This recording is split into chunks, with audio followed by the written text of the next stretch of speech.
What's going on, everybody? This is Afro Think Tank. Today, I want to talk to you African Americans, and I just want to tell you this one simple thing about your origin. You are Nigerian. Straight up. Doesn't matter what you think or how you feel about it. If you are an African American and your ancestors came over here during the transatlantic slave trade, you are Nigerian. Now, when we left the area that's now called Nigeria, it was not called Nigeria. I want you guys to think of Nigeria. Just don't think of think about the landmass of Nigeria, but instead of thinking about Nigeria, think about a West African area with multiple kingdoms, okay? Multiple kingdoms that could be considered countries as well. Individual countries and kingdoms with different people, even though they were racially the same people. They're all related. All right, they're all related, you know, but different kingdoms with slightly different cultures and practices, right? But now, because of the British, keep this in mind, you gotta take the information that you receive and use it so that you don't still think about the same misinformation that we previously had in our head. So Nigeria, the land of many different kingdoms, the land of many different kings, Obas, all right? You, sir, ma'am, your ancestors come from Nigeria. You're not a Native American. You're not an indigenous. Now, there are black people who mix with Native Americans. That happens just like you mix with anybody. Very small number, very, very tiny, minuscule, insignificant number of Africans who came to America who mixed with the indigenous tribe. Very insignificant number. All right. Now, let's say a lot of the argument they like to use is, well, we came here, you know, Massa Musa and all that stuff. Right now, we probably did travel to America. There is evidence that we made it to America before the European. I'm pretty sure we did. There is archaeological evidence of that to be in case. But even so, the number of West Africans that made it to the Americas, whether it been Central, South, or North, the numbers are when they got here, they would have mixed with the local population and would have already been diluted to the point to where they were just basically diluted out of the system. Not enough Africans made it to the Americas to make any significant demographic change, right? But we're taking something that more than likely happened in the past, and we're embellishing it to make us look like some indigenous American native mythological group of people that have zero archaeological evidence or history of ever existing. Because here's the thing, Africans were architects, we're builders. If we had a significant population in North America, we would have built something significant to where we're still here. We didn't. That doesn't exist because we didn't do that, right? That's not what happened, right? So, and here's another thing about being why would you limit, as an African, why would you limit yourself to disconnect yourself from your motherland, right? To say you're indigenous to a place way over here, right? Instead of just taking your rightful place as the indigenous human on the planet. Africa is where we started. Africa is massive, all right? Being from Africa, we are the indigenous people on the planet. Yes, when we traveled and populated the planet, those people were of African origin. They look like us. But when they stayed there in that place, wherever they stopped, they started to change because of the environment, and they became these other races. So yes, ultimately, if you go back far enough, everybody was black, right? But that doesn't mean you specifically, you African that's in America, you're part of that first wave that went out. No, you're part of the wave that got brought over here from the transatlantic slave trade from West Africa, the place we call Nigeria, from the Gold Coast all the way down to Cambodia. I mean, not Cambodia, for Cameroon, a little bit further down, the Gabon and all that, all right? That area, that's where we're from, and we need to take pride in it. It has all the things that you're looking for you people that's looking for something to hold on to be proud about. We are Yoruba and Igbo, right? Yoruba and Igbo. And for my Hoteppers that like to skip all of West Africa and go straight to North Africa, because we have been gatekeeping our African history. Yes, African Americans are the Africans who gatekeep African history because white people try to steal it. We're the ones who've been doing it, right? But if you know anything about your West African history, right? Our West African Yorubas and Igbos also have a history, right? They know their history and they know where they come from. They also have a history written, documented, and orally told that they come from the north. The areas, you know, they are part of the groups of people that left Egypt as they fell, that left the east as kingdoms crumbled, right? So you still connected to that thing that you love, right? By being a West African. You people trying to force Jew on West Africans. I absolutely, out of all things, I hate that the most. We're not Jewish. We are African, all right? If you're so enamored about this whole Jewish thing, you want to keep placing yourself in a mythical spot that was picked 50 years ago by the British to be called Israel. We don't even know if that was the place Israel was at, right? If there's ever a place called Israel. But if you want to pick a group of people that embodies the spirit that we cling to when it comes to this Israelite thing, look at the Igbos. The Igbos had a culture. They had the Igbo tribes had a kingdom of priest kingdom. You can look it up. And we are Igbo. I look exactly like an Igbo. Ask any Nigerian, they're gonna instantly think I'm an Igbo. Instantly, and I probably am, more than likely, because I'm African American, right? Igbo and Yoruba. The Igbos have an ancient kingdom that its spirit, like when slaves would walk into this kingdom, they will automatically be free. They didn't have to have, they had priest warriors, but it was the most peaceful place on the planet. Everybody who traveled from the Middle East to the Europe to Asia who came to this place, because it's documented, told stories of this group of people who were extra specially connected to the spirits, to God, to nature, to everything. You can look this history belongs to you, because this is your ancestors. These are the people that inspired the stories that created the mythological Jews and all that stuff. We always talk about how they stole our spiritual systems and perverted it into their religions. Well, this is one of the groups of people, the Igbos. This is one of the group of people that they stole it from. The idea of the Jews. So no, we're not Jews. We Igbos. Right? So we should drop that whole Jew, Israelite, Hebrew Israelite, drop that shit, them European names. We need to start using our African names. Igbo, all right? There's never been a kingdom on this planet, never been an empire on this planet more peaceful and more connected to God and spirituality than the Igbo people, that kingdom. Look it up, all right? I've made videos on it. The Yoruba, another group who are basically Igbos. They all come from the same people. They have a very complicated, very elaborate spiritual religious system, Ifa, right? If you look at Ifa, you will see we have our own gods. We have our own Orishas. We have our own stories, colorful stories, right? Steeped in history, right? More elaborate than the Bible, right? With lessons, every lesson in the Bible that we take, every lesson in the Torah that we take, every lesson in the Quran that we take, every one of them are carbon copies of all the real ancient lessons of West Africa that we wrote down in the Ifa religion. Ifa is one of the African religions that spread all over the world. South America, they practice Ifa. In Cuba, they practice Ifa. The Afro-Latinos in South America has been holding Ifa down for a very long time. And we also have Ifa, and we have a lot of the black people in America have also practiced Ifa, a Yoruba religion, steeped in history, steeped in lore, steeped in proverbs, steeped in all the spiritual tools we need to answer questions about life, to figure out what we need to be doing in our lives, and to better ourselves as human beings. Ifa, right? Those belong to us, right? The rich history of the Yoruba and the Igbo. I'm gonna attach a small clip and let my Fulani brother. He's a Pan-African. He's a Fulani brother. This dude he's super smart. You know, he's super smart, and he doesn't deal with pseudo, right? And he's gonna tell you who you are, because what we need to do is accept who we are. Accept that these Africans that you beefing with is your family.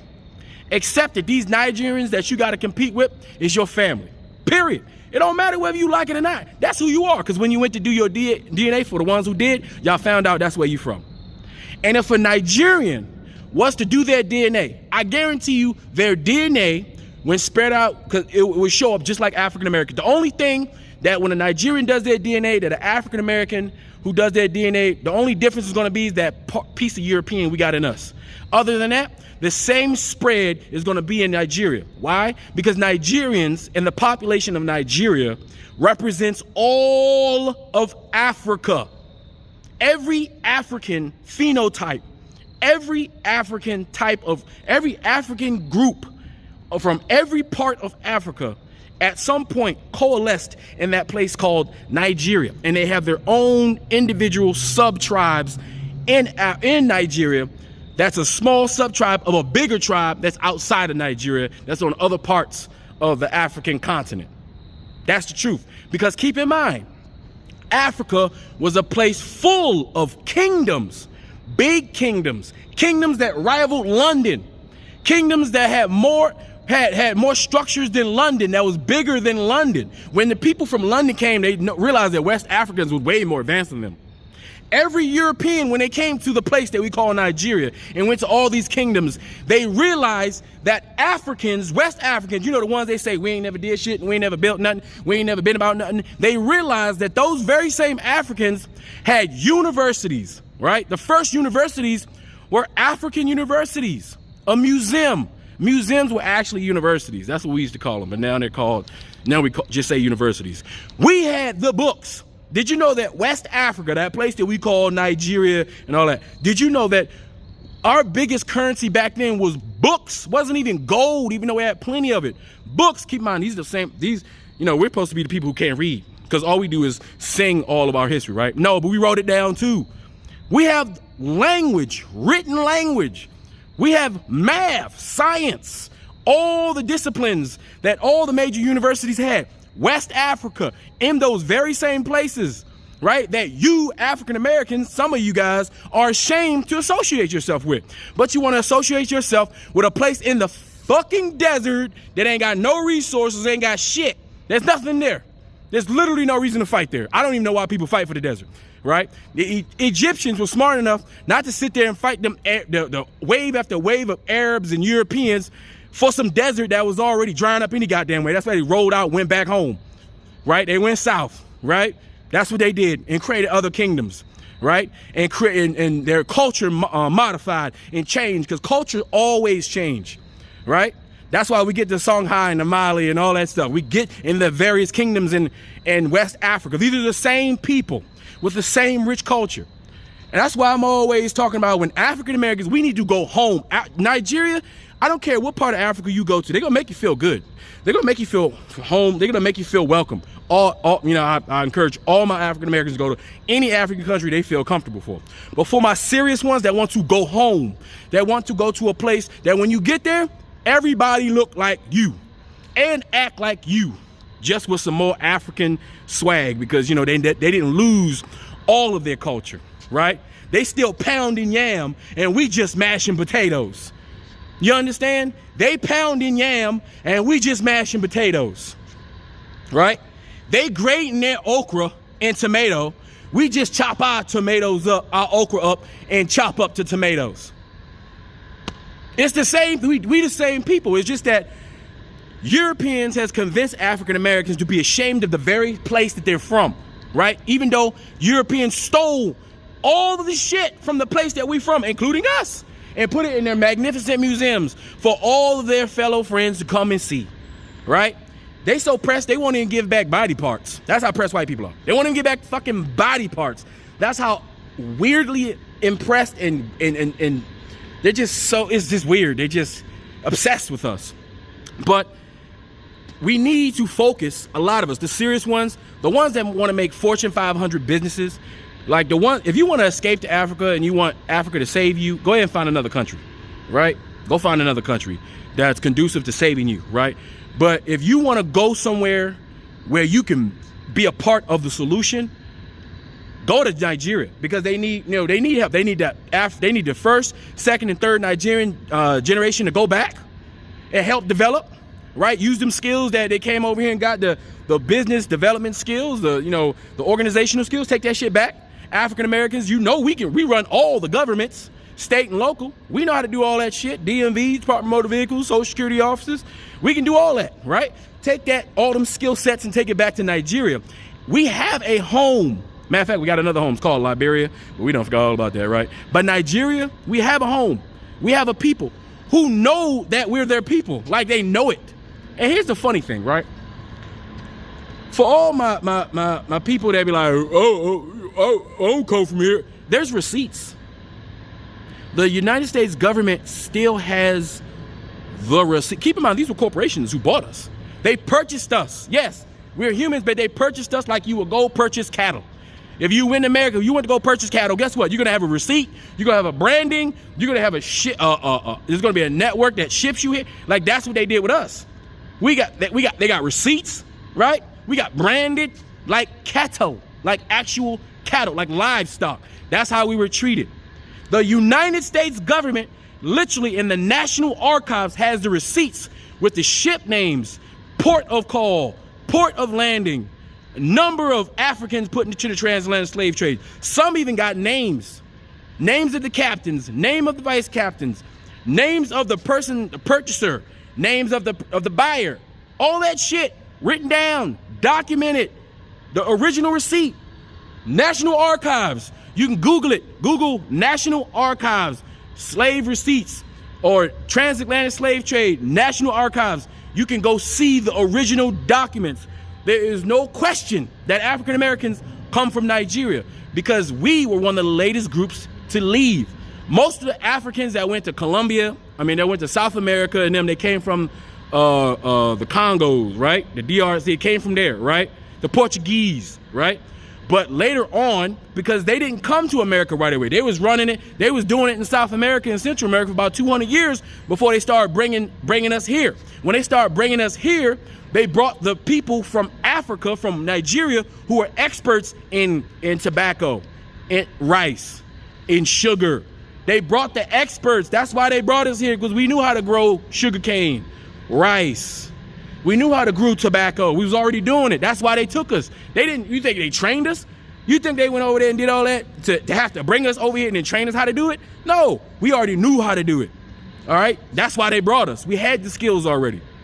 We are Nigerian. And as soon as we figure that shit out and accept that we are Nigerians, right? Then you would be able to point at Nigeria and say, that's a place I can focus on, right? Because those are my actual people. 9 times out of 10, if you're an African American, you actually have there's a Nigerian family that belongs to you right now. There's a Nigerian family right now that belongs to you. That's your family. Blood, that's over there right now. It's only been 245 years. It's only been 245 years. Think about it. If your grandma was 70 or 80 years old, right? Now, when she was a baby, she was born, right? Her grandmama was what? About 80 years old. You talk about 3, 4 generations away, 3, 4, 5 generations that we was coming over here. It ain't been that long. We got people right now that's still alive that remember when they was a slave, they were born into slavery. There's still people alive, right? Well, I don't know. I think the last one might have died. I don't know. I think there's still some alive. But within our lifetime, there were people alive who remember being slaves. Slavery just stopped. And after slavery stopped, guess what happened? Indentured servitude. They just changed the name. But it was the same shit. It was like this. You know what they did? They just flick a fucking dime at the slave and say, yeah, you just got paid. Now you're called an indentured servant. Get your ass out there and continue to do the same shit. Right? That's what happened. Right? And then we were terrorized for another 75, 80 years into the present. This shit just happened. That's why it'd be funny when white people be like, it was 500 years ago. Like, nah, motherfucker, it started 500 years ago. It just ended 100, not even 200 years ago. It just ended. It just ended. My grandmama was a slave. Come on, right? Look at timelines. But anyway, I'm gonna put this clip here. I'm just telling you guys, you're a Nigerian. I don't care if you don't like it. That's what you are, right? You're Nigerian, you're Igbo or Yoruba. 80% of African Americans are from the tribe of the Yorubas and the Igbos. Well documented. There's no question. There's no opinion. This is not just from my perspective. This is historical, documented, unmovable, unshakable fact. Anyway, that's all I gotta say. It's Afro Think Tank. Learn some, teach them. I'm out. African Americans tested are of Nigerian, Igbo, and Yoruba descent. You have finally found your roots. Everything you say in your statement can be historically verified. Up to 84% of all the slaves were taken from the slave coast between Ghana all the way to Angola, i.e. Nigeria. My sister, respectfully, if I look at your picture, you look Nigerian to me. Sufi alchemy is about truth. I deal with the truth, not subjective opinions. You guys are Nigerian. That's your identity. When I saw this Afrobeat artist CK, I thought he was African American. Only later I found out that he was Nigerian Igbo because he has that swagger that American rappers have. In Africa, we believe that truth is very simple. When you're honest to yourself and you accept who you are and your history, the glove fits. No complication, no far-fetched stories, the glove just fits. If we want to go deeper into knowing who we are and our roots, we have to accept what we find along the way. I didn't know that Fulani are descendants of Umayyad Arabs, but if I reject that, I reject historical documents. If you accept that you are Nigerian or Igbo, Yoruba, you can go deeper into that and learn Yoruba culture, even Yoruba spirituality, where the swagger from the Igbo people come from.